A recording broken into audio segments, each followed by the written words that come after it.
Welcome to the Dojo Talk Podcast. Please remove them shoes before entry. The master is here, and you still have not taken off your shoes.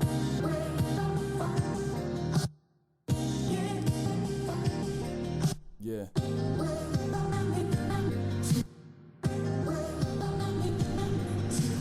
Living every day to define man's mission. Look into the sky for divine transmission. Deaf man's vision makes the blind man listen. Eyes on the prize, this is blind ambition. Thank you. Blind ambition. Welcome to another edition of the Dojo Talk Podcast. I am your host, Serial Sensei. We are on episode 29, if I'm numbering these right, because I'm recording and dropping stuff too soon for my own good, so I'm gonna say 29. That might be wrong, but for now it's gonna be episode 29. I got a return guest in the dojo. Yo. I'll let you introduce yourself again for the second time. What's good, everybody? It's Pvle Moon back for another interview. Yeah, I'm excited, man. I'm excited. Yeah, we both were waiting for this movie that we're gonna talk about for a long time, and it finally happened. It finally came out. Wonder Woman is the movie, in case you guys can't read the title. Wonder Woman. Man, yeah, this came out, what was it, last weekend, right? June 2nd was when this came out. So yeah. This weekend it just passed. Yep. And just a quick shout out to T-Mobile. T-Mobile Tuesday app. Yeah, man, I got $4 tickets. Can't beat that. So you get to buy it online, so it's like you don't have to deal with, Right. This is not an advertisement. We're not sponsored by T-Mobile, but it was just a really convenient, the day of. I was just like, all right, I'm ready to go watch this. Yeah, it was. And you got the free digital comic, which I forgot to download, but it was there. Yeah. Damn. You didn't get it? Nah. Yeah. Hey, but it was there though. I appreciate that. It was funny because I actually I posted about that on Twitter about them having the $4 ticket, and they actually replied back to me because I was like, I was like, thanks for you guys helped out with my struggle budget, and they replied back like, yeah, don't forget when you make it to the top, don't forget who was always there with you. So whoever runs T-Mobile's social account, appreciate it. Yeah, but all right, so I guess we'll just get straight into it, man. So DC has been on their live action movie game. They stumbled out the gate a little bit. We had Batman versus Superman, which got pretty mixed reviews. We had. Well, hold up. What did you think of Man of Steel? Because technically that was the first one. I don't think we've discussed this. Oh, I probably never mentioned this on this podcast. I don't like Superman, and I don't watch I don't watch any of his movies. So not even the animated ones? It's not like I'll watch. I guess the animated ones. Yeah, like the animated ones, like the Justice League movies. I'll watch those, and I think I watched I watched Public Enemies, which was basically him and Batman. But if it's just a Superman solo, I'm not interested. So Interesting. But I heard good things about Man of Steel. I heard people I heard that was kind of mixed too. But I heard that most people I know who saw it, I guess, who were fans of Superman, thought it was okay. Not mind blowing, but it wasn't a bad movie. But I thought it was okay. I think it was just it just ultimately was underwhelming it's probably for the reason that you don't like Superman. Is just that it's really hard to nail that character because it's just at times he can be very one-dimensional, and so starting off with that movie beginning this universe that Wonder Woman lies in, that movie, I guess I don't know if people realize that was the start of the universe, but for me that was a stumble. But I guess the Batman versus Superman one, which I'm guessing is the one you saw. Yeah. That was where they really just kind of dropped the ball coming into this, I guess. Yeah. So a few missteps. Suicide Squad, which I mostly heard unanimously was a huge fumble. And then I was looking forward to Wonder Woman. I was like, this is gonna be the one. I was looking forward to this one just because, like, kind of like you said earlier, like just a Wonder Woman live action movie. This probably should have been done a long time ago, but I guess better late than never. And like I remember seeing the trailer at I think it was Comic-Con last year. Like they showed that in Justice League. Yeah. And I saw the trailer and I was like, all right, I'm on board. We got the lasso going. She's fighting. She's doing what Wonder Woman does. So I'm all in for it. Yeah, I felt like when those trailers came out, I was more hype about Wonder Woman than I was Justice League. Yeah, I definitely was. And actually, real quick, I guess before we get into Wonder Woman, I'll give another shout out to Justice League because like I was a little skeptical at first, and I'd been avoiding trailers for a long time. Like I saw the initial one they did at Comic-Con, but after that I didn't watch any of them. And then of course you go to see Wonder Woman, of course they're gonna show a Justice League trailer, and I think they've got me a little excited, a little bit. Like I think there's something there. I'm gonna try not to get too excited. But the trailer I saw gave me some hope that maybe they're heading in the right direction. Like maybe they kind of got this, I ain't gonna say figured out, but the stumble part, the stumble phase should be over. Like at this point, there should be at least solid movies from here on out. The solid advice I could give you is to not watch any more trailers from this movie because like I've noticed I've caught enough of them that like I realize like they're telling out a large part of like at least the beginning of the movie. Right. And so like if you don't want to like have any spoilers, and for anyone listening, if you don't want any spoilers and you haven't really watched much of the trailers, I would say just kind of stay away from them because you're gonna. I feel like I've seen some stuff that like I'm thinking back to now and I'm like holy shit, like I think I know the first whole half of the movie now just because of what I've seen from the trailer. So like I would definitely stay away from those leagues. That's it. I got till November to keep avoiding. Right. And alright, so I'll give this last warning, and the way I edit this podcast, I'm going to do an intro explaining this anyway, but just in case you don't hear it, spoilers are everywhere on this episode. So if you haven't watched Wonder Woman, go watch it first and then come back and listen, or if you don't care about spoilers, you can stick around, but you've been warned, we're spoiling everything. So there we go. Yeah. All right. I'll just go into it. I walked in to this movie. I was really hyped. I was really excited, and for the first half, there were parts I liked, and I was a little bit. Not that it was bad, but I guess just because of previous DC movies, I was anticipating just like, all right, this is gonna fall off at some point, and I'm just not gonna like it anymore. But I love this, to be honest. Like it definitely had its flaws, but for the most part, like I thoroughly enjoyed this. I would say my main gripes would be, for one, and I feel like I might just have to just come to expect this, but the movie was a bit long. Like I think this was 2 hours. Yeah, I got to pull it up. It was 2 hours and 21 minutes. But then you got to consider it is an origin movie, which I guess, you know, they got a whole story they got to flush out. And like I think it was just because like the middle part of this to me dragged a little too long. Like there were just these long spurts. Like they started off the movie great with like you get to see the Amazons, you get to see her as a kid. Then the first major scene, you get the beach fight when they fight the Germans, which was awesome. And shout out to Ann Wolfe, who's a pro boxer. She was one of the black chicks in the beginning. Yeah, she was in there, so that was awesome to see. So like the opening was really, really good. And then it kind of felt like after that, when you start to get to the middle part, the story starts to unfold. You learn about Chris Pine's character and everything. And then that middle part kind of dragged just a little too long. It was just this long gap where like she wasn't fighting and there wasn't a whole lot going on. And I'm like, all right, we got to reel this, back in before you lose me. And just when I was like, she's not fighting anymore, then they get the scene where you can't cross no man's land. Nobody goes across, blah, blah, blah. And then she just Debo's no man's land. Right. And yeah, she took no man's land out. I love when she just went like head up with that tank. Like for some reason that caught me off guard. I just wasn't expecting that to happen. She just went head up with the tank.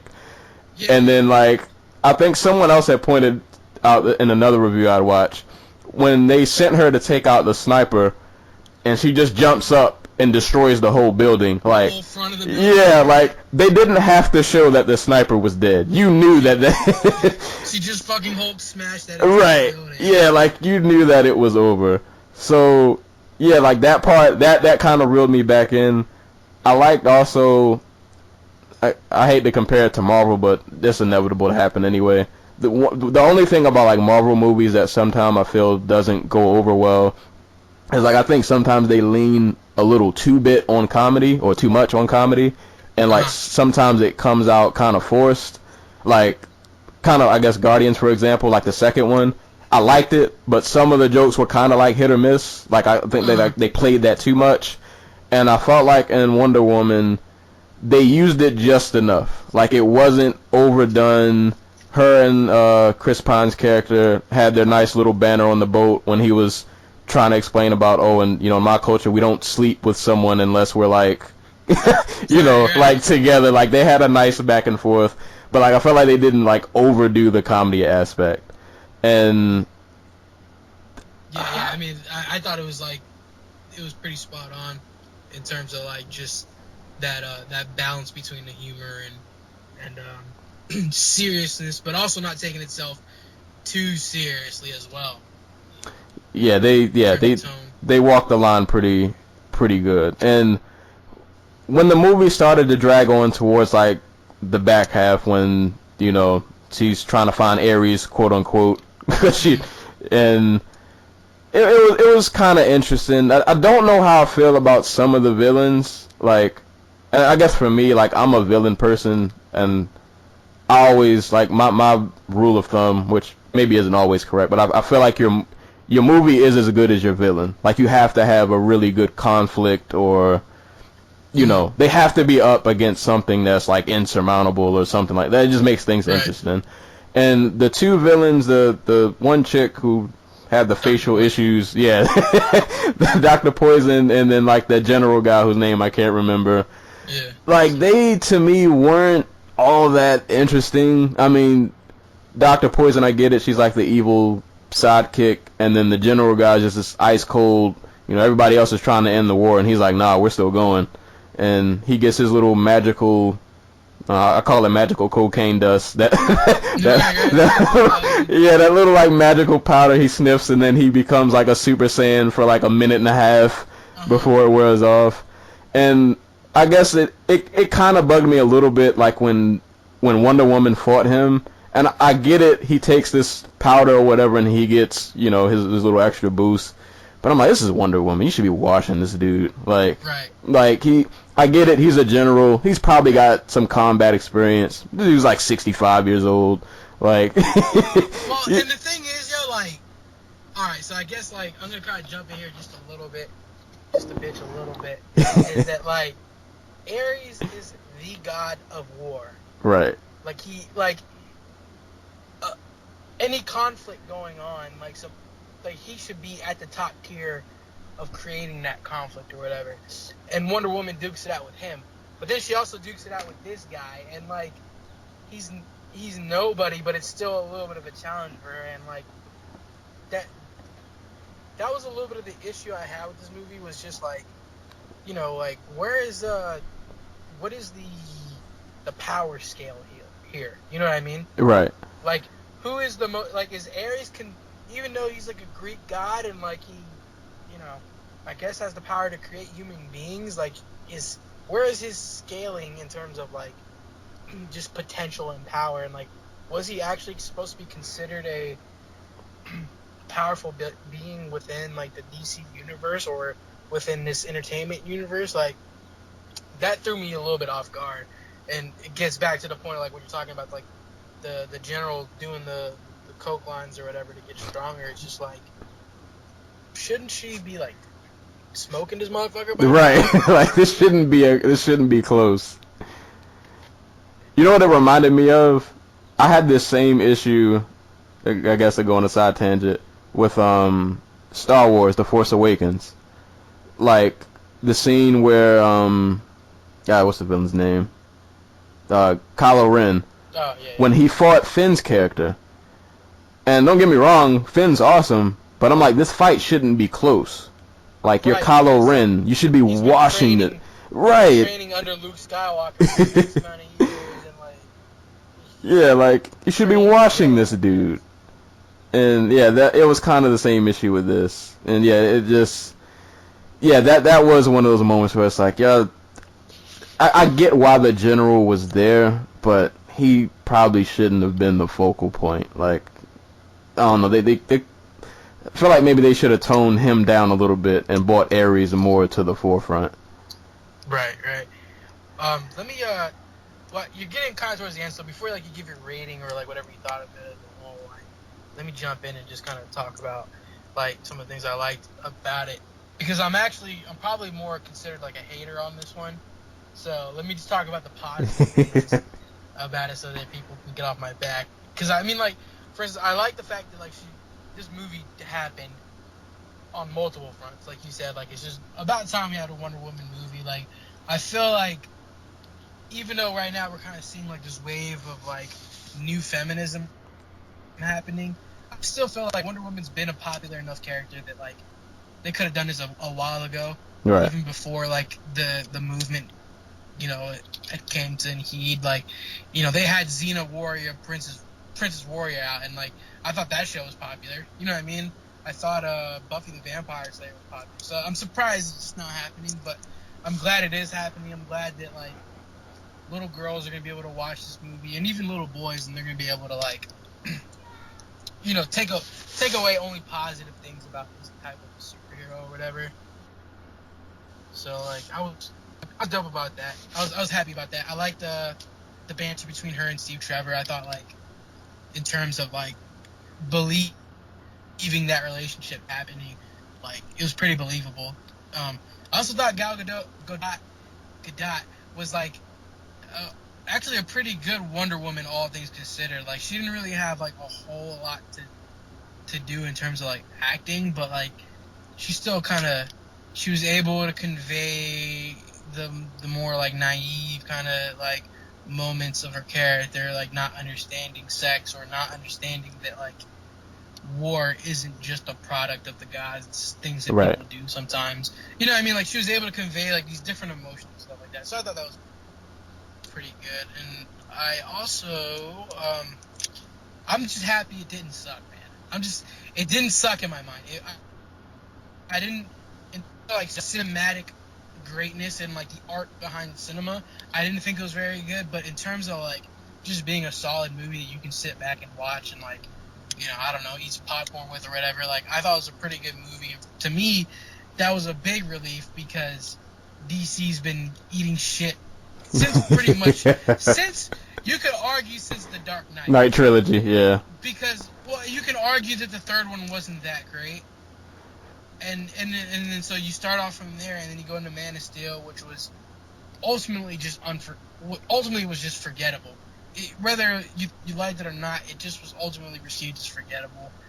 And then you get into Batman vs Superman: Dawn of Justice, which was, to say the least, polarizing. And so like I'm glad that like this movie came out, and like at the very least, it gives us one good movie in between potentially another bad movie with Justice League. in between, sandwiched in between that and Suicide Squad. So, you know, I'm glad Gal Gadot did her thing. I've been following her through like, you know, Fast and Furious and shit like that. So, yeah, that's what I liked about the movie. I liked it. It didn't suck. It was a solid put together movie for me, and I think that the messages behind it and stuff like that ultimately are more important than what I think about it cinematically or whatever. So, Well, I was gonna say, so I know you gave it the props, but I know you're gonna drop some bombs on what you didn't like. well, look, man, like, and the problem I have sometimes is like I get a little too wrapped up on like the art behind something, where sometimes you just need to sit back and like enjoy the movie Right. for what it is. And so like I kind of like I want to watch it again, and maybe I can sit back this time and just enjoy it, knowing now what exactly I'm getting. I was going into it kind of expecting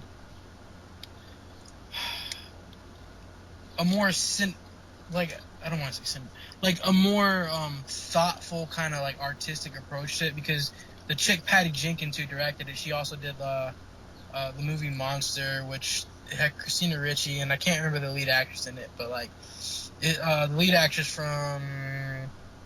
she was in Mad Max too, Charlize Theron. Like they were in it, and like it was it was an Oscar-winning type movie, and you know, it was like really about like just the artistic approach to it, and like it's a director's movie type shit. And so like I was hoping to see some of that in this movie, and it ended up being more of like a blockbuster type movie to me. So like that kind of, it didn't catch me off guard, but it just like immediately it kind of put me it put the movie in a different light for me.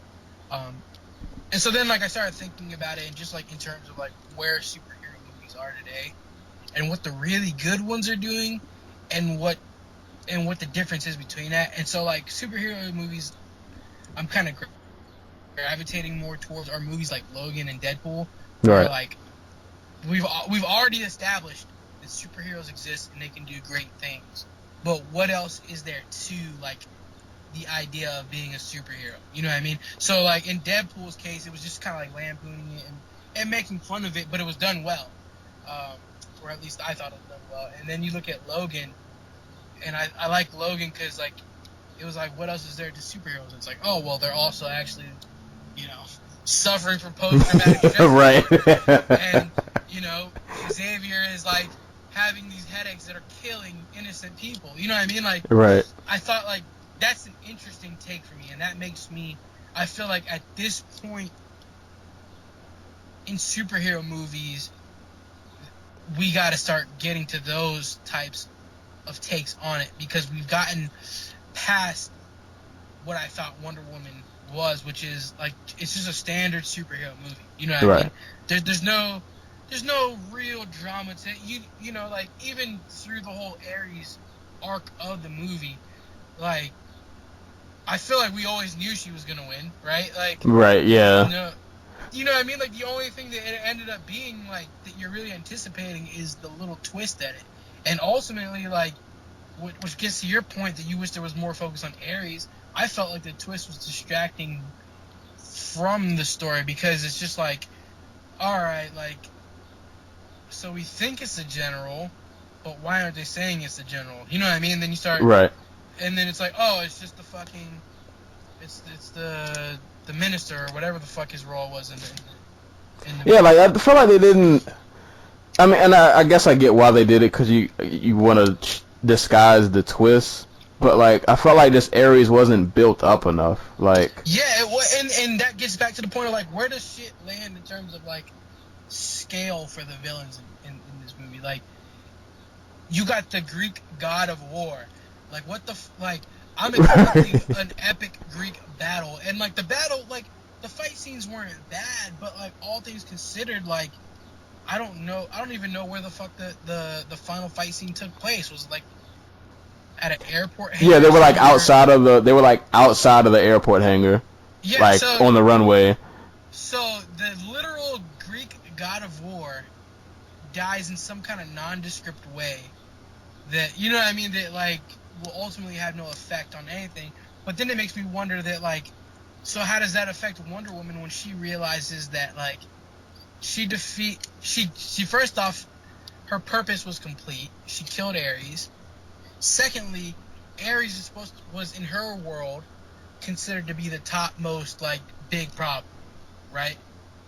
But she's about to encounter the fact that like there are a lot more stronger beings in this world. Right. Like everything about her is like is going to be challenged in these movies coming ahead, and I feel like they probably wouldn't address that. And so those kind of little things like they add up, because I'm like, all right, you have Ares here. They're not really doing much with him as a villain. You know, you get the typical twist at the end. Oh, that was the bad guy, and now he's on some kind of steroids and he's transforming into like a big monster. Right.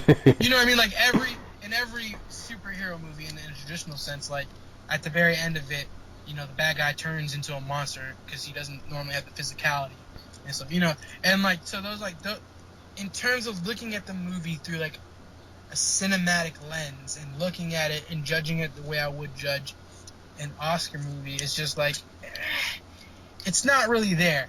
And like, before anybody says like that's not fair, you can't look at those movies like that. The only reason why I do look at them like that is because there have been movies like Deadpool, there have been movies like Logan. I like Split a lot. Even movies like John Wick and like stuff like that. They're just coming out and they're like, it seems like there's more thought being put into genre movies nowadays. Right. And so like, I want to hold movies like Wonder Woman and Batman to that level of what I perceive to be cinematic goods. You know what I mean? And the truth is, it wasn't that type of movie. It was very much just your standard superhero movie, which, fine, cool. It exists now. I want to see more serious, kind of thought out takes in the DC universe now. You know what I mean? I want to see a movie that feels like it's a modern take on superheroes. I almost think with Ares and the General guy, like it's somewhat not to the extreme, but like the main problem I had with Batman versus Superman was that like I felt like if there was a solid foundation, but they tried to cram too much into one movie, right. And in the end it was just like I don't really know what the purpose of this was. And I felt like with Ares and the General guys, like I almost feel like it would have been better if we would have just stuck with one of them. But the thing with that is like, if you don't really use this General guy, why do we care about Chris Pine's character? Because that was the only reason he was really, Right. He needs that villain to exist in the movie. But I just felt like the fucking General should have been Ares. You know what I mean? Right. Okay, maybe it's a little obvious that, okay, you're going to make Ares be an actual general. That's kind of cliche. But at the same time, it's like, let's just cut through the bullshit and get to the story. You know what I mean? Like, and then you have more time to build him up. Right. Yeah. You can add more to him. Get rid of this stupid, coat dust. He didn't need to take that. He could have just been Ares. He could have been a menacing force and, build him up like that, as opposed to leaving it to the dude who, I don't remember his name. I don't remember what his role was in the government that ended up turning into Ares. All I know is that he was somebody in a position of power that, encouraged them to basically ruin the world. Yeah. He whispers the evil sweet nothings in their ear. But that was it. You know what I mean? Like, and like you said, there's no character development, and there's no character development for Wonder Woman because, like, what does any of that mean to her? That, like, okay, sure, she's learning about, like, that, good is subjective and people make bad decisions all the time, and it's not, like, controlled by the gods. But, like, what does it mean to her that she just killed the person she was designed to defeat? You know what I mean? Like, right. You just met your maker.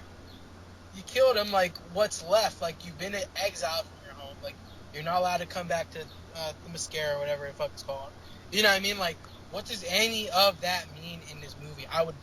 And it's not that, like, movies have to address that type of stuff, but I feel like we're at a point in our moving watching lexicon that they should be able to, like, address that type of stuff. You know? It wasn't. Yeah, there wasn't like a lot of closure. It was just more like, all right, I killed Ares. Okay. Right. Then now, He just told me he loved me, but Yeah, on to the next daily task. Like, right. Yeah, it didn't make it seem like it was that big of a deal as much as like her mom made it out. Like, oh, you gotta, Right, you could die. Right. You could be dead. But you can't. I'm gonna shield you from learning everything. Right. Because this could be it. And and it's like, but none of that. As soon as she gets off the island, it doesn't really. Yeah, it doesn't really matter. And I'm trying to visually think back. Like, did Wonder Woman? Did she? Or I would just call it Diana because Wonder Woman just sounds repetitive. But does she at some point like get injured while she's battling Ares? Like, were the stakes ever raised to the point where you're like, oh shit, like? Well, really the one moment that was like the pivotal moment was when he had her trapped in the metal, and like he literally had it like wrapped around her. And that was the one moment where it was like, oh, like you need to get out of this jam because you might catch an L if you don't hurry up. And then like right after she got caught in the metal was when Steve died. Like she saw the plane explode, and then she kind of and then she came back to and then she just kind of hawked out. So think about that for a second though. Like when you really like lay that out, it's like damn, like it goes back to my point that like I thought the movie was well done in terms of like just being a good blockbuster movie, and you know it hits all the points you'd want a movie to kind of hit when you're watching a movie like that. But at the same time, when I look at it from a different angle, it's like, but they did kind of go for some of the easy moments, and I think maybe that's what. It was one of those things where they could have put a real like emphatic stamp, like a defining like moment. And they kind of, I ain't gonna say they fumbled it, but they just kind of, they let it ease off too easy. Like like after it was over, it was just kind of over, and it's like, oh, okay. Which, but, you know, and like, I'm totally into like talking about like the politics behind everything, and like, so like, it makes me interested to wonder, that doesn't make sense. I think about like, alright, well, Suicide Squad sucked. People hated Batman vs. Superman. Man of Steel wasn't well received. What if they made this movie pretty, what would be, in my opinion, formulaic? If they made it formulaic because they just wanted to get it right. You know what I mean? Yeah. It could just be that, like, they're like, you know, we've taken a lot of L's recently. Let's just make a fucking movie that works. And you know, try to get over this hurdle of, you know. Because if Wonder Woman would have sucked, I think we all would have checked out. Like that was it. This was their last shot, and you know, like even if I didn't care for the movie that much, I can still respect the fact that like this has definitely been like an adrenaline shot for DC films, and like I think like it's gonna at the very least keep people interested in the Justice League movie. So I'm pretty sure that was the case. I think that was the case, though, that they probably did just want to get it right, because after you've had that many missteps, at this point it's like, all right, maybe we need to just get back to the basics. Like, let's stop trying to... fundamentals. Yeah, because I felt like Batman vs. Superman, like, they wanted to make that this really epic, you know, and I think I'm one of the few people that I enjoyed it. It definitely was flawed. I will not argue that at all. There were a lot of things about that movie I didn't like. But, like, generally, I thought it was okay. But, like, yeah, they wanted to make that a blockbuster, but they dropped the ball in so many areas that it wasn't going to happen. Yeah, and with this, it was just like, let's just do something, I ain't going to say passable, but let's just make something solid to get us back in good standings, and then we'll move on from that point. Yeah. A lot of people have argued that, like, Wonder Woman is the movie Superman was supposed to have, because like what I did like about it, going back to some positive things about the movie, was I did like the way that like she was like with No Man's Land, she was like, nah, we're doing the right thing. There's no ifs or maybes about doing the actual right thing. You know what I mean? So like she knew she could handle all those dudes. So she went out and fucking handled her business, and she did the right thing. You know what I mean? And so I like that about her. Whereas Superman, he's always just like, well, I don't know. Like, you know, like, especially like in the Man of Steel, it's just like, what's my purpose? I don't know what my purpose is. Like, oh, I guess I'm saving. Like, it was like very half-assed, and they didn't. Right. Yeah. Like she's very sure of herself. She got it. She figured it out quick. She's like, oh, I gotta fight Ares. Oh, I gotta save these people. All right, let's fucking do it. Let's make it work. And like, she may be confused about certain things, but she's, you know, for the most part, you know, like the entire time her heart is like made of gold, and like, you know what side she lies on, and there's no wishy-washiness. She's not flip-flopping. which is important, because I feel like you need that stacked up against a guy like Batman. You know what I mean? Like, right. Batman is the one that, like, you know Batman's out for good, but you don't know, like, what route he's going to take and what type of fucking, you know, damage it's going to do in the process, because he's like the Punisher in a certain kind of way. You know what I mean? I guess he was right. the Punisher pretty much with Ben Affleck had him the way he had him playing. But, so yeah, like, I feel like for a lot, like, they were right in saying that, like, she embodies a lot of what Superman should embody, or what he should have been about in his movies. And I mean, hell, if they get it right with Wonder Woman, I ain't too mad at that. Yeah, I think that's kind of what makes me, like, excited about her character, and that, you know, hopefully she'll play a pivotal role in Justice League, is like, due to the fact that, you know, she's about that action. So you know when she pops up on the screen, she's about to get it done. Like, right. She's not about to give you some long speech, or she's not second guessing anything. Like, she just went head up with the tank, no question. Took down the building, no question. Oh, I gotta fight Ares? I don't know if I'm ready, but hey, let's just do it. Yeah, let's just go. Right. I will say though, one other thing that bothered me about this movie, I don't know if anybody else, maybe they didn't care, but it kind of bothered me. So, like, in the beginning, when they were telling her about well, I guess we kind of found out it wasn't true, but the weapon killer, which was allegedly the sword, right. Which kind of found out wasn't true, like, she was just the weapon. But, like, they made the sword be, like, symbolic and, like, kind of have, like, this divine purpose. And then she goes to use the sword on Ares, and it's like, oh, I guess that's the end of the sword then. Like, like it didn't. She used the lasso more than the sword, which I'm not gonna complain because I love the lasso, but it was like, I don't know, that I don't, for some reason that bothered me. Like, there was no sword action. Like, I mean, I ain't gonna say there wasn't any, but in the moment she probably needed it the most, it just didn't work. Yeah, it didn't even need it.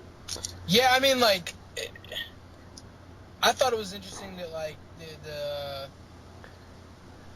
the weapons kind of, like, I mean, I don't know what, like, how important they are to, like, Wonder Woman's role or whatever, but I thought what they did with the lasso was pretty, the way they made that work was pretty funny, and, like, how just, like, when Chris Pine's character is like, when he's lying or whatever, like, right. You know, the way he acts it out, you're like, you kind of feel like, oh shit, that lasso's actually doing some work. Yeah. But yeah, I did catch the fact that, like, it's like, oh, okay, well, there goes that piece of the story. Yeah, it's kind of gone. Meanwhile, she's got these bracelets that are just wrecking all kinds of damage. Right. And yeah, there's no explanation about, you know, what those got those braces from, or like, you know, what they mean or all that. Yeah, I mean, there's a lot about that. When you look at the details, I think you can find a lot wrong about it. But I think maybe the lesson is that it's just one of those movies that if you want to enjoy it, you just got to take it the fact that it's just, you know, it's a Wonder Woman movie. We're finally getting it. It sticks to some of the common things you've seen a million times in superhero movies, but hey, like, it's something, and it's DC not sucking, which is a good thing. Super rare. So, and to be quite honest with you, yo, like that's my opinion, is that it's not that great, but like, it's got a 90-something on Rotten Tomatoes, and that's not supposed to be easy. You know what I mean? So I don't know if it's all just like a kind of hype thing, or maybe it's actually a good movie. In my opinion, it's just completely fucking wrong. But, you know what I mean? Which is completely plausible. So, like, I mean, like, for what it's worth, that movie, like, people like it, and like it's doing pretty good, and like I'm glad that we're not here saying like, holy shit, that was a terrible movie. I can't believe I wasted $4 on it. You know what I mean? Like, that was a route that I was kind of expecting to go on. So, like, hey, I'm glad it happened, and I'm interested to see a second one. I will say though, I don't know if I want to see the director come back on this next one. Well, before we get into that, I'll get one more quick thing I wanted to mention. I do like, so the one thing about Ares that kind of bugged me at first, I was like, all right, I get it. All right, so he's this old guy who's just been parading around. But, like, it bugged me for a little bit that they just kept him in his regular street clothes, and I was like, you guys better not. if he doesn't transform or do something like, and they bought it on cue. They bought it on cue for me, so I'll give them credit. So when he put on the armor, even though he kept his old man face, but whatever, I was like, okay, I can get with this, and I like the finishing move. She basically caught him with like a Vegeta Final Flash, which I thought was dope. It maybe I ain't gonna say it was cheesy. I liked it. I thought I'll call it the Final Flash. That was serious to me. So I'll give them that. I love the closing. They gave Ares his armor, which I was happy about. It took a little too long, but yeah, just wanted to give that a mention because I thought that was really dope.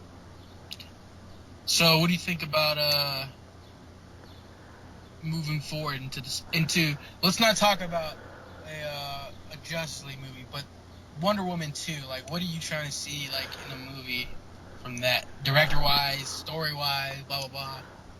I know she's been exiled, but I have to see more of the Amazons. Mm-hmm. Like, because I felt like when they started off with it, I was like, man, these Amazons are serious. And then as soon as I got to enjoy them, that was it. They were gone. Mm-hmm. I think what I would want to see in the second one is, I really want to see her. I mean, I get it. Ares was, he was the god of war, whatever. He's a strong dude, but I really want to see her get pushed. Mm-hmm. Like, I want to see some more action. Like, I want to see her lose, yo. Yeah, like I want to see her take some. She got to take some L's. Like, she has to go. I want to see her go through it. Like, to go through like that maturation process to become like the Wonder Woman we know she can be. That's like a super beast who can probably take on like half of DC. But and then I think I would like to see them tie up some loose ends. Like, definitely we got to get an explanation about these bracelets that are just that just seem to be able to destroy anything. And I think they mentioned a lot too about I think that probably things about like her childhood that she probably wasn't told about, things that she doesn't know secretly that probably go on. So yeah, just tie up some loose ends, put her in some really like tough battles and some really hard situations where we really need to see her grow into something great. Right, where she earns that. Yeah, she kind of earns that title. I don't think they need to do anything too like drastic, extraordinary. Yeah, like you have a solid foundation. Just tie up some loose ends and build on what you got. Like, don't try to do anything too crazy, because then you'll just have another Batman versus Superman situation. Just add on to the basics you have and just make it a little more. Add that extra like oomph that this kind of missed, like a little bit. Like it could have been more. I don't know. Like it could have had like a more of an impact. Mm-hmm. Just give me something more impactful, and I'll be happy with that. I'll take that gladly. I want a hard PG-13, like one that, like, I want to see her just be straight savage. Like, I want to see her be savage. I want to see her lose. I want to we need a, like, if Batman's gonna be going hard as fuck, killing people, if Superman's gonna be able to destroy entire cities with like one flight, like I want to I need to see Wonder Woman like really fuck some shit up. You know what I mean? And like it doesn't have to be innocent people, don't have to be in the throes of the fight. But like I want to see her square up with somebody and really, really just like see what the physicality is like in the fight with her. You know what I mean? Because like hit that point where she has to question how strong she is. Like and let's just see her put some fists up. You know what I mean? Like, let's see what that looks like. Because, like, the whole super strength throwing people around type thing, like, that's cool, but you kind of miss out on, like, good choreography and, like, really cool, interesting fight scenes. And, like, we got a little bit of that. Like, I think we got it more towards the beginning, the choreography of it all. Yeah. But, like, I want to see more of that. You know what I mean? And that goes back to my whole, like, reason with why I might want to see another director, because I want to see somebody who can handle fight scenes like that. It can still be a woman director. I don't care who it is, but I want to see like a more I want to see motherfuckers get thrown around. I want to see people get punched in the face. I want to see Wonder Woman bleed, you know, why not bring some more female characters into it? You know what I mean? Like we had a bunch of strong female characters in the beginning of the movie, and then they all went away, and we got one chick who, like, if you notice, you probably didn't watch main trailers, but like she was in a few of the trailers, but in the actual movie, the random English chick or whatever with the curly hair, like she wasn't really there anymore. And towards the end of the movie, it wasn't really about her, and like I thought like the side characters were kind of weak too, and like so I want to see like more of that, like what happens to like who. Let's develop this Wonder Woman world and see what it's all about. You know? I just had a thought now that you said that. Did you watch Flashpoint Paradox? No. Or maybe. All right, so which one was that? So a quick synopsis. So Flashpoint Paradox was a DC animated movie. I think that came out a while ago. But so Flash, what did he do? He altered the timeline somehow. I think he went back in time to save his mom from dying or something like that, and he changed the whole scope. Sure. But like her Wonder Woman and Aquaman's people ended up going to war because they had like a thing going on, and I think Aquaman's wife found out, and like Diana cut her head off. Like it was some straight savagery. But like you just gave me an idea. Like I want to see her somehow return back to home, and I want to see them go to war, like with a formidable opponent, not some random Germans. Like I want to see them get invaded, or maybe they got to invade somebody else. Like that whole squad go up against like a formidable threat. Well, you know, like why not just do that exact thing? You know what I mean? Like, okay, you don't have to cut off anybody's head in the movie, but like, why not just explore that that whole them going at it, like, why not instead of having an Aquaman movie, why don't we just have an Aquaman versus Wonder Woman? You know what I mean? Right. Because like it's not like, okay, like do we really actually need in a second Wonder Woman movie, or can we have a Wonder Woman versus Aquaman and just start getting into like building these characters' individual relationships? You know what I mean? Like, yeah. What is Wonder Woman's actual relationship like with Aquaman? You know what I mean? We kind of know what it is with Superman and Batman, but I'd be interested to see how that, you know, juxtaposition plays out. And you're already seeing that kind of thought process happening with like Thor and Hulk and Ragnarok or whatever. Right. You know what I mean? Like, they're doing it type thing. I'd be interested to see something like that. I don't know what her relationship is like with Cyborg, but you know what I mean? Like, yeah, maybe bring one of those guys into the movie. I think I would hope DC would do this, but I'm not sure. I think they do a good job of setting themselves apart from Marvel and like the tone of their movies, because I generally feel like most Marvel movies have a really lighter tone to them. Yeah. And DC seems to lean towards more of like the darker, kind of more serious, at least for the most part. And I would hope that maybe with their movies, instead of, you know, like, I feel like with Marvel, like, you know the formula.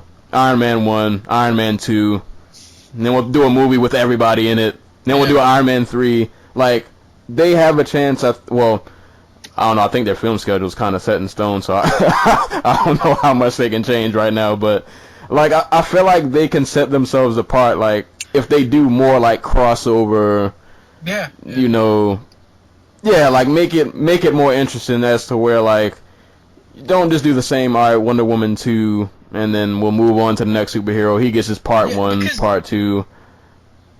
Exactly, because like especially like if you look, maybe not Aquaman, because I am like absolutely like pretty curious to see how a movie like that turns out, but like. No offense to Cyborg, but I'm not that interested in a solo Cyborg movie. You know what I mean? Like, yeah, I could live without it.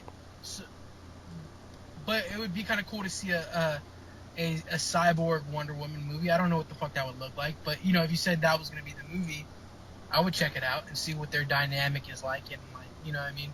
So it's not just Batman all the time, and it's not just Superman. It's like other people working together. You know, I would watch a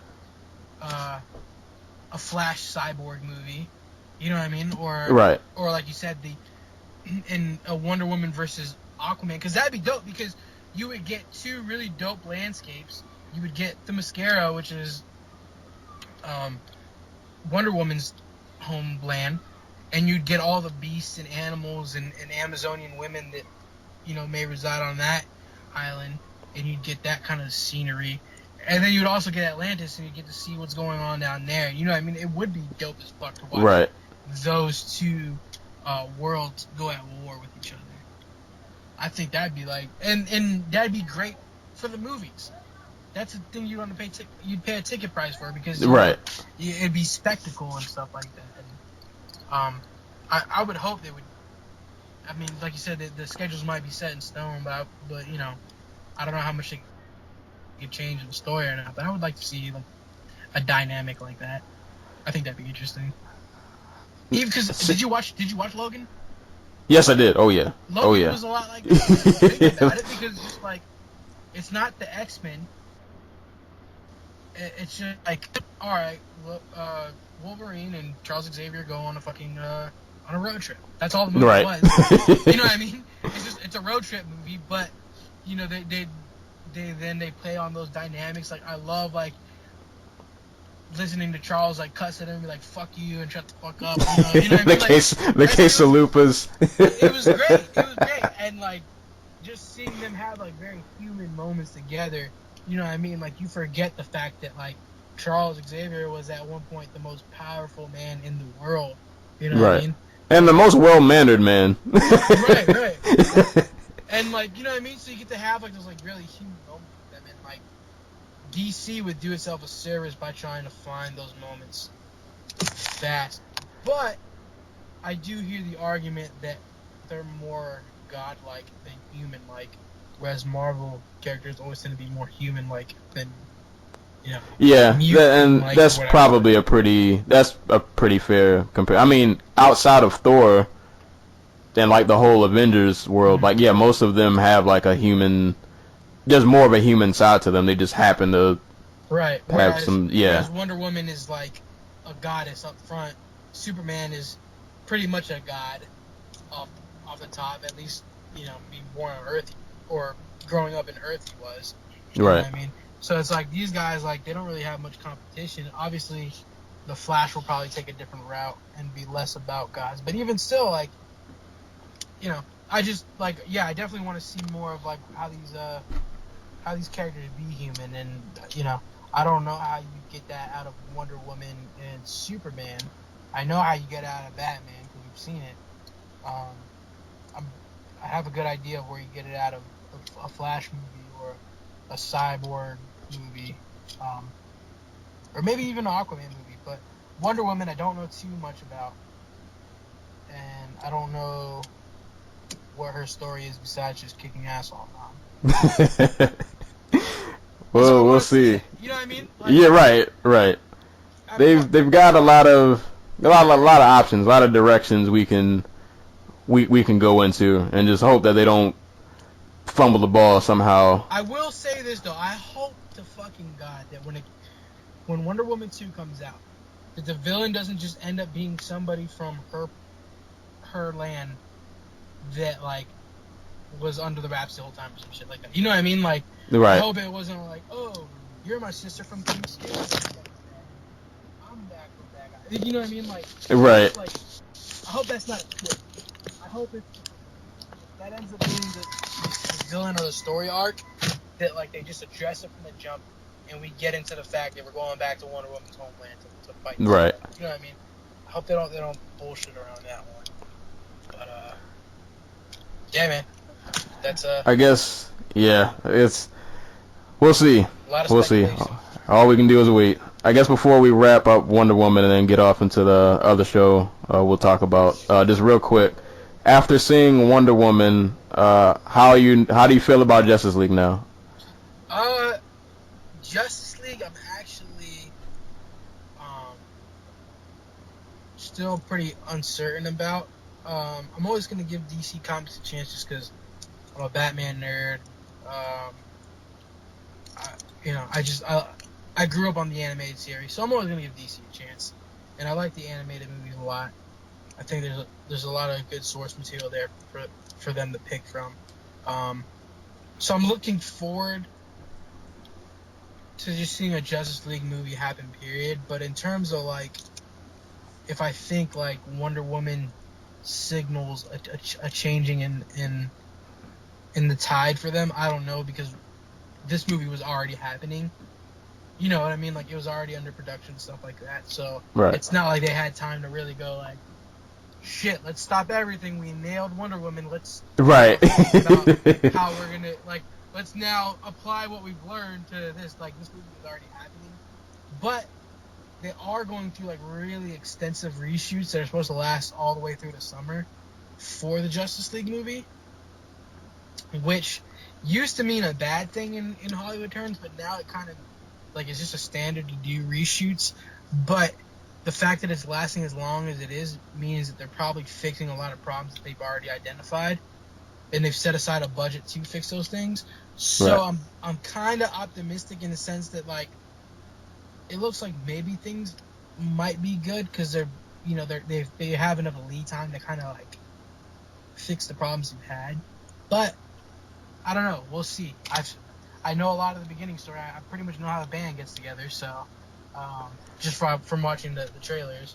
So yeah, I'm cautiously optimistic. The trailer I saw got me pretty excited. Because I remember, like, I wasn't sold on the Flash at first, but now seeing him again in the trailer, I'm like, okay, he looks pretty cool. The trailer I saw kind of seems like, I feel like Aquaman's going to play a big role in this movie. Because the trailer I saw, like, it seemed like he had a lot of, like, the funny parts or, like, the standout parts. Right. So I feel like they're going to try to drive him to the forefront, which I think is a good thing because, I mean, we all know Aquaman's been the butt of superhero jokes for, you know, God knows how long. So I feel like they're trying to, like, he's being rebranded as, like, you know, he's going to be that dude now. But at the same time, I wonder, like, it's always in the back of my mind, are they going to find a way to fumble this? Like, is it going to be one of those movies that, like, it starts off great, we'll see the band get together, and then after that, like, is it just going to fall apart? And well, that's what I'm wondering, because, like, I mean, again, and that's where, like, my worries lie, is that, like, I watched enough trailers where I could pretty much reaccount how the entire, I would say, first act of Batman getting everybody together, how it all pans out. You know what I mean? Like, I got an idea of how everything's going to go. And so, okay, so all I have left now is the villain and whatever the conflict is and how it gets resolved and how it leads into whatever's next. You know what I mean? Like, the excitement of getting Justice League together has already been killed for me, which means that relying just on the villains, which I don't know if they're going to get somebody interesting or not. And so I'm kind of worried about that. You know what I mean? Like, who is their villain going to be? Is it going to be that Steppenwolf guy? If so, like, is it just going to end up being some kind of throwaway shit like Ares, or like the villain, I guess Lex Luthor was the villain in Batman vs. Superman. Yeah, Batman vs. Superman, or him and Doomsday, but... Well, like, Doomsday and, like, that part of the equation, like, Doomsday was a throwaway. You know what I mean? Like, he was just there to show up at the ending to, you know, to kill Superman or whatever. But like, I don't know. We gotta get a good villain. Like you said, we got, you know, for the most part of movies is usually gonna only be as good as its villain, especially in this superhero case. And if there's not gonna be a villain, it's got to be a lot of emotional stuff at the emotional core. And I don't think that what this movie is gonna be about. So who's our villain? You know, is it Joker? I just hope they stick with one villain. No matter who he is, give me one. Don't try to bounce this around 3 different directions. Right. Give me a solid guy from the beginning. Like, now, all right, I know from the beginning, all right, this guy, he's the bad guy. He's who they have to deal with. And then just give me a reason to believe that he's a problem. Like, give me a reason to believe that he might be able to take 1 or 2 of these people out. Like, yeah, give me something like that. Just don't bullshit us. You know what I mean? Yeah. Don't fucking... And another thing I don't want to see happen is I don't want to see, like, okay, I get it. Arthur Curry, Aquaman, in this one, he looks like he might be a little difficult to deal with. You know, he might be a little on the edge, a little rough. You know, the Flash, he's a little kind of teenager, millennial-ish, so, you know, maybe he's got an attitude problem. You know, like, I hope it's not them fighting the entire time before they finally work together. You know what I mean? Like, I hope, like, they figure that shit out pretty quick and we just get to, like, the meat of it all. Because we've seen we've watched the Avengers. We've already seen the idea of like superheroes not getting along and having to work through it. You know what I mean? We've watched X-Men a million times and seen Logan and Cyclops argue. You know what I mean? So like hopefully the Justice League can be the team that just like once they figure it out, we're good and we can get to the actual conflict and not have the whole story just kind of hinge on that, because we know they're gonna get together. You know, right. The movie's called The Justice League. We know they're gonna work it out. So let's see them stand up to some shit and like actually fight and we need to see the team do work and see Wonder Woman actually fuck some people up hard. You know? Right. I just if she's gonna be the Amazon princess, let's just see her go all out, and you know what I mean, and be that raw type of warrior that she can be. You know what I mean? Like, yeah. Shit, do you watch Game of Thrones at all?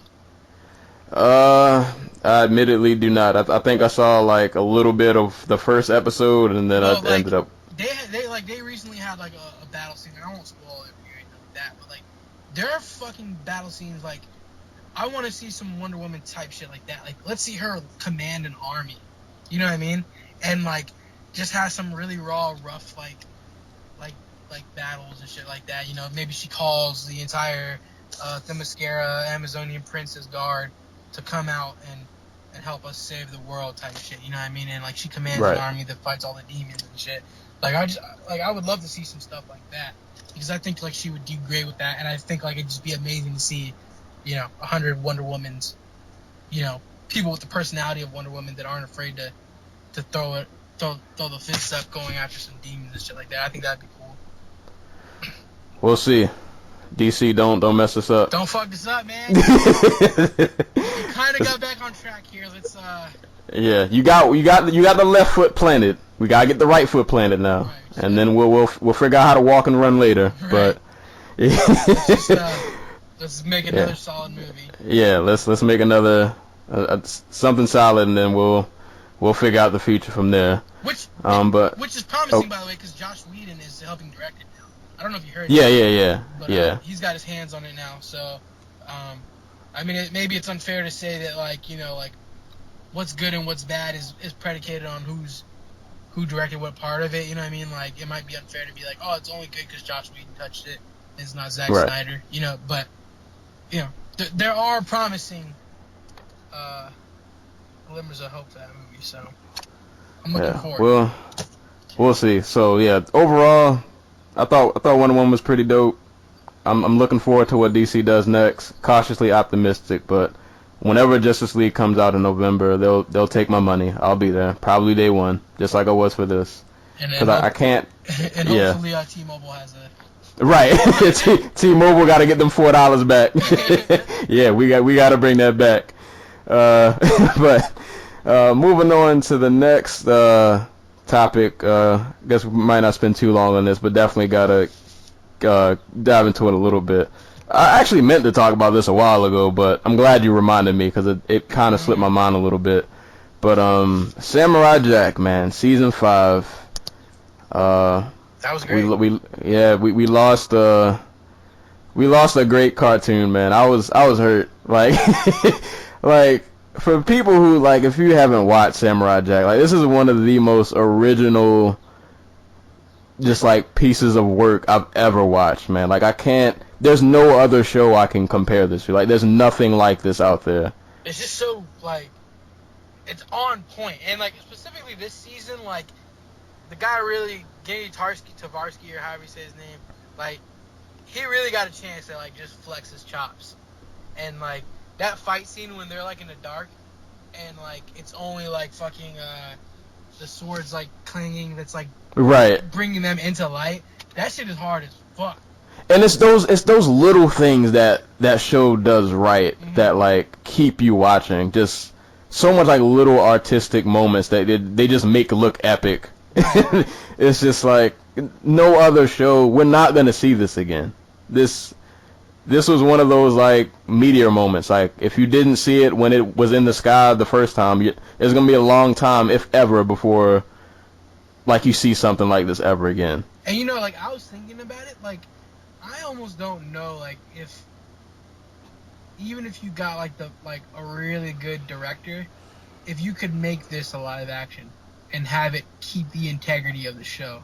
I don't think you could. Because the animation is just, like, it's part of the show and the experience. Like, just the general aesthetics and look of it. Like, I don't, like, it literally, unless, like, they bring it back for another round, which might be a mistake on their part.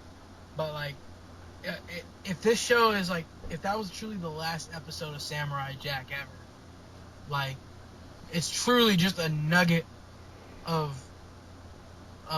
like animation and of TV period, like everybody should watch because it's just really fucking good. And like, what'd you think of the ending? You know what? It was predictable, but I still loved how it was done. Yeah, it was. And like, it was like you kind of got the sense that what was her name? Aku's daughter. Ashi. Like you kind of, I didn't piece it together at first, but it kind of hit me a little bit after he killed Aku. That was like, oh yeah, she was his creation. Right. She might not make it. And when the wedding scene first started, I was like, oh no. Yeah. Like you felt that it was coming. And then the scene that I'm pretty sure hit everybody, when he was standing under the tree and the beetle crawls on his finger, and it's just like dagger right to the heart. Like, but you see, I thought that was well done though, because like, it was very well done. It was smart because it also, like, even though it was like completely emotional, like, okay, he loses Ashi, but ultimately Samurai Jack has always been like he's always just been like this guy that knows, like, all right, just keep moving forward, and like he's been in tune with the earth and stuff like that. And so like seeing him like catch that ladybug on his fingertip and like look out and like automatically seeing the optimism and the good in the world, like it wrapped up his character as a whole. Like, despite all the terrible and horrible shit that's happened to him over the years, like he still was able to have a happy ending, even if it wasn't one that, like, you know, maybe we had wanted it to be. Yeah, it was good closure. Mm-hmm. Like they wrapped it up in a nice little bow. And just to touch on real quick, because I think my favorite thing about this season was like how dark this season was. Yeah. Like you saw the Samurai Jack in some really rough spots, and I thought it was really cool, like the times where he would be talking to himself. Mm-hmm. And like it was kind of like the evil him, like kind of telling him, you know, what he's doing wrong, and you know, like I thought those scenes, anytime that happened, was just done really well. Yeah. And it made the story that much better when you see like you got to see Samurai Jack be a lot more human, a lot more vulnerable, you know. And then they take away his sword for most of the season. He was swordless. So like you saw him in just really rough spots, and desperate. He really like desperate. Like it wasn't one of those moments where, like, you know, in most shows, you know, the main character's gonna make it out all right. Mm-hmm. Like Jack had to go through some battles. Like he had to take some lumps. Well, I thought the entire, like, even up to the final episode, I thought he was gonna die. Like I thought that, like, ultimately the way it was gonna end, the way of a samurai, like it was just gonna be some shit where, like, you know, like he can't go back to the past, or like there's some kind of like complication with getting back to the past that he ultimately has to accept, and that he just dies an honorable type death. You know what I mean? Right. Like that was what I was expecting. So the fact that like he made it to the end, like I was hype about that, and I thought that was like a cool way to end, because like we got to see somebody win. You know what I mean? Right. It was like it was a good way to win, and I thought that like that win, even though it was a small little win in terms of like the butterfly and shit like that. I mean, he still lost Ashi and love and stuff like that, but like I felt like the payoff was there. That like after everything he went through, killing somebody for the first time after feeling 50 years of not killing people, like right. I didn't catch that in the series until they brought it up. Like, oh, he never killed anybody. Yeah, he's never killed. Yeah, because and I remember because in all the old ones, I think I'd read this somewhere. When the show was originally, I think, thought of, it was gonna be like humans he was fighting against, but I think like they couldn't get it aired, so Right. they switched it all to robots. Right, so that it Hence, they can make it look gory, but it was just robot parts coming out. right, yeah, like robot parts. And now you get to see him like I remember that scene when he killed her, and I was like, oh, he caught a body. Right. Like, I'm looking at the screen like, yo, he really just killed somebody. Got real. It did. And Yeah. it affected him. And it affected him, and like it affected him up until the very end of the show, pretty much, and like until he was able to kind of find that clarity.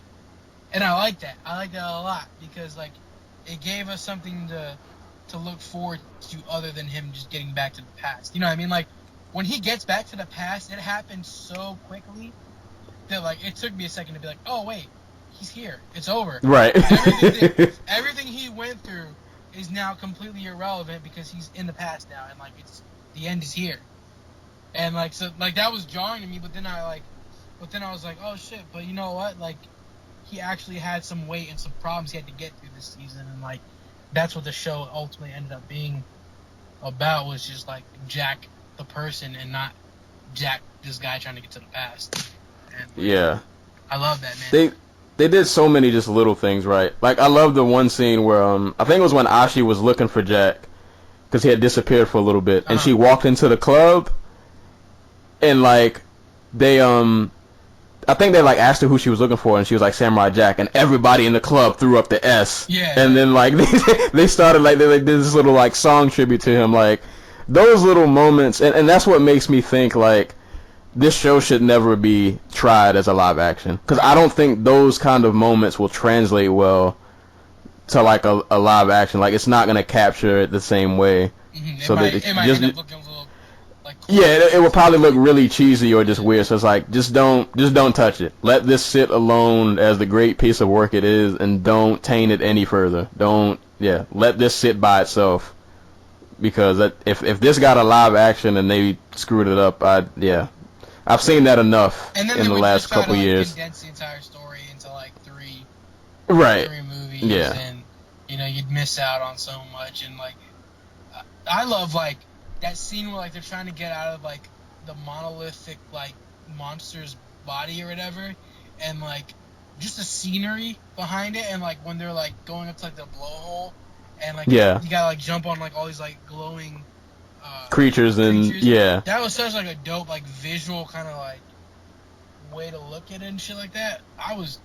Man, that shit was hard as fuck. I was watching that whole thing just tripping, and I was stoned as fuck too. So I was like, holy shit, look at all these like the art direction, the colors, the thought that was put into like, all right, we're gonna make these monsters look like that, and this is how the setting is gonna react to when these monsters do this, that, and the third.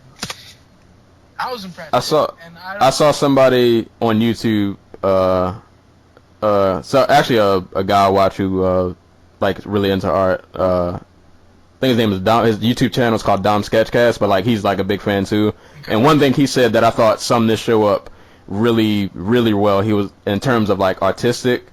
He said that like you could take any still shot from this show, and like that still shot could be like a painting, or like it would be a great standalone picture, even if you don't know like the context of the scene.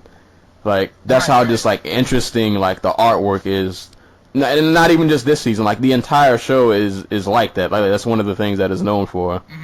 And it's like very painterly in a way. Yeah, like it's just this type of artistry.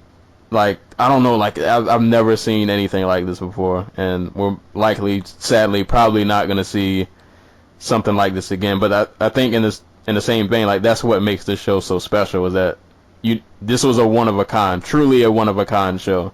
Like you can't replicate these 5 seasons that we got. You can't replicate this anywhere else. Anybody who tries to copy this, you're gonna fail. Like don't even good luck trying to rip this off. You can't do it. Like this was a truly unique just show. My thing is just like, all right, so like this guy has directed, or like he's been the animation director, like he was behind Two Stupid Dogs. He did Dexter's Laboratory. He did Cow and Chicken, or he helped with Cow and Chicken. He helped with Powerpuff Girls, bringing that to life. He did Samurai Jack, Billy and Mandy, and he did the Clone Wars, right? So it's like this guy has got like a lot of experience behind doing shows, and he nails it out of the park with Samurai Jack. Why wouldn't anybody give him like the license to make another thing in that with that type of atmosphere? You know what I mean? Right. Like maybe it's not Samurai Jack and it's not a sequel or a spinoff, but like there's obviously he has an eye for artistry. So like, why not just let him do another fucking show? You know what I mean? Why not let him do let him do a Batman animated series? Right. You know what I mean? I'd be down for that. Yeah, because it's whatever he does is going to be something original. It's going to be something you haven't seen, or he'll be able to take a show and put a spin on it that nobody else can create. Like, right. I feel like like this is a talent that's like unique to him. That would be dope. Him doing like a Batman, yeah. Because like right now they got him doing Hotel Transylvania, and Hotel Transylvania 3 is what he's directing. And I'm just gonna go out on a limb and say that movie's probably not gonna be that impressive, and it's probably gonna stick to some certain things because they're just trying to sell toys or whatever at this point. It's kind of like like Minions or Despicable Me or something like that, which is fine. But it's like, let's give this man like, let's put his hands on the reins of some like real serious properties and give him a chance to do like more adult type of animation, because I think he would do like.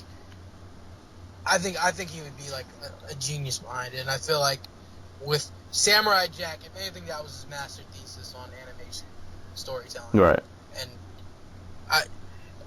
what was the last animated movie or animated piece of anything that you would say is like up to par with that news? With Samurai Jack? It's hard to say. Like there are animes that I've watched that like visually look good just in terms of animation. Mm-hmm. Like I guess and these two aren't a comparison at all. But like there's an anime on Netflix called Fate Zero, which like visually to me is amazing the way it looks. Stunning. But nothing to me like. It's visually amazing, but it doesn't have like that artsy aspect to it. Okay. Like that, like it's just visually it just looks great. It's really polished. It's colored well. Right, well crafted. Yeah. Yeah, like it's well crafted, fine tuned, but it doesn't have like that special like it or something that makes it different, other than the fact that it's just. It would to make it a comparison. Yeah, like to make it a comparison, it would be like, I'm trying to think. If it was like a fighter, it would be a technical fighter who doesn't do anything really great, but it's just solid all around.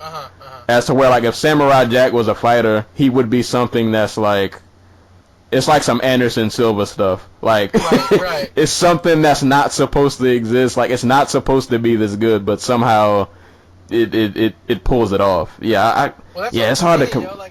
Yeah.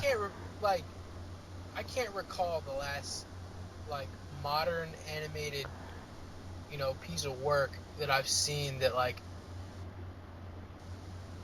I would find comparable to this. You know what I mean? Like, in terms of like story, the animation, and just the thought in the sauce behind it. Like, I mean, I'm trying to think animated movies. Like, I liked Up and I liked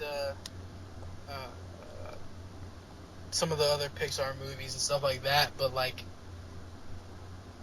I don't know, like the Samurai. Yeah, they don't. It's a different vibe. Yeah, it's a different vibe. They don't. Samurai Jack doesn't even exist in like the same realm as other animated shows. Like it's in its own little universe that I think it just kind of stands alone in. Like you know what I would say that like in terms of like mature animated cartoon things that I think like maybe comes the closest to it that in terms of like just caliber. I really like the I don't know if you ever watched the Reanimatrix series. It was like it's been a long time. Yeah, like I like the Renaissance series from that.